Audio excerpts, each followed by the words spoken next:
పిటిషన్కి సంబంధించి కేటీఆర్ ఇదిగో అరెస్ట్ అదిగో అరెస్ట్ అని మాట్లాడే పరిస్థితి నిన్న కూడా మనం దీని మీద మాట్లాడాం. ఈరోజు కూడా మాట్లాడవచ్చు.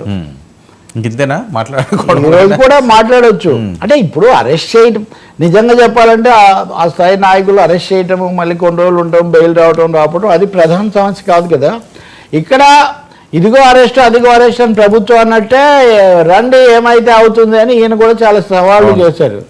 కానీ నిజానికి ప్రక్రియ మొదలైనప్పటి నుంచి తిరగని కోర్టు లేదు, వేయని పిటిషన్ లేదన్నట్టుగా ఉంది పరిస్థితి. ఇప్పుడు నిన్న కూడా మేము ఈడీ దగ్గరికి రావడానికి రెడీ, మేము ఏసీబీ దగ్గరికి రావడానికి రెడీ అన్నవాళ్ళు మళ్ళీ పొద్దున్నే వేశారు. ఏమని అడ్వకేట్లను తీసుకొని వస్తాము, ఒకవైపునేమో ఇది లొట్టపీస్ కేసు, ఇది సునకానందం అని పదే అంటున్నారు. అసలు సునకాలు ఎందుకు మన నాయకులు అవమానిస్తారో నాకు తెలియదు. పాపం సునకాలే కొంచెం మనుషుల పట్ల విశ్వాసం అనే ఒక ప్రక్రియను ఇంకా కాపాడుతున్నాయి ప్రాణికోట్లు. ఎనీవే అవి రెండు అంత లొట్టపీసులు అయినప్పుడు ఎందుకు మళ్ళీ పొద్దున్నే పరిగెత్తారు? లొట్టపీస్ కేసులు ఎగిరిపోతాయి కదా.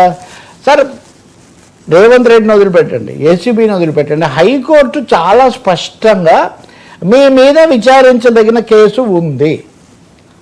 మీరు సెక్షన్ 13(1)A 13 అది నిలవు అంటున్నారు, కానీ 409 కింద విచారించదగిన కేసు ఉంది. విచారించిన తర్వాత నిజాలు తేలుతాయి. డబ్బు ట్రాన్స్ఫర్ అయింది. ఈ తర్వాత దాడులు ఇప్పటికే ఏసీబీ గ్రీన్ ప్రెమిసిస్ మీద దాడులు చేశారు. కొన్ని దొరికాయి, కొన్ని దొరకలేదు, అదంతా నడుస్తుంది. అటువంటిప్పుడు ఏకపక్షంగా ఇది లొట్టపీస్ కేసు, లొట్టపీస్ ఎవరికి వాళ్ళకు లొట్టపీస్ లాగా కనిపిస్తుంది, మీది వాళ్ళకు లొట్టపీస్ లాగే కనిపిస్తుంది. మరి రేవంత్ రెడ్డి గారిని అరెస్ట్ చేసినప్పుడు ఆయన తర్వాత బయటకు వచ్చి ముఖ్యమంత్రి కూడా అయ్యాడు. ఆయన అప్పుడు లొట్టపీసు ఆట మొదలైంది అది ఇది అన్నాడు. మీరు కూడా పెట్టుకోవచ్చు. అలాంటి రాజకీయ ప్రచారం వేరు. రాజకీయ దాడి చట్టబద్ధమైన రక్షణ కల్పించదండి. కవిత విషయంలో కూడా ఇలా జరిగిన తర్వాతే వెళ్ళారు ఆయన. కేజ్రీవాల్ వ్యక్తిగతంగా ఆయన మీద దేశమంతా మంచి అభిప్రాయం ఉన్నా ఆయన రాజీనామా చేసి అతీష్ని అక్కడ ముఖ్యమంత్రిగా కూర్చోబెట్టారు. సో కేటీఆర్ అదే పనిగా సమర్థించుకోవడం వల్ల అదేమీ చట్టబద్ధమైన రక్షణ కల్పించదు. రెండవది ఈ ఏసీబీ వెనక్కు తగ్గట్లేదు. ఈరోజు వాళ్ళు సెక్రటరీ అరవింద్ కుమార్ను విచారిస్తున్నారు, హనుమంత్ రెడ్డిని చేస్తున్నారు. అలాగే ఈయనకు రెండో నోటీస్ ఇచ్చారు. మీరు ఎప్పుడు హాజరు కావాలో, ఏమేమి పత్రాలు తేవాలో కూడా మేము అప్పుడు చెప్తాము. పత్రాలు అంటే అధికారికంగా సంతకాలు ఉన్నాయా లేదా, లేకపోతే మీరు సరిగ్గా పాటించారా లేదా, ఇలాంటి ప్రశ్నలన్నీ అక్కడ వస్తాయి. వీడికి జవాబు ఇవ్వాల్సిందే. కానీ ఇంకో మాట కూడా చెప్పారు వాళ్ళు, అది రేపు సుప్రీంకోర్టులో ఏం జరుగుతుందని ఊహించడానికి కూడా ఒక ఇండికేషన్ హైకోర్టు ఇప్పుడే ఇచ్చింది. మీరు ఎఫ్ఐఆర్ క్రాష్ చేయమంటున్నారు. ఇలా ముందస్తుగా మీరు ఎఫ్ఐఆర్ క్రాష్ చేస్తే దర్యాప్తు ఎలా సాధ్యమని గతంలో ఇలాంటి తీర్పులు ఇచ్చిన హైకోర్టులను సుప్రీంకోర్టు తప్పు పట్టింది, అక్షింతలు వేసింది. కాబట్టి మేము ముందుగా దీన్ని క్రాష్ చేసే అవకాశం లేదు అని హైకోర్టు తీర్పులో చెప్పారు.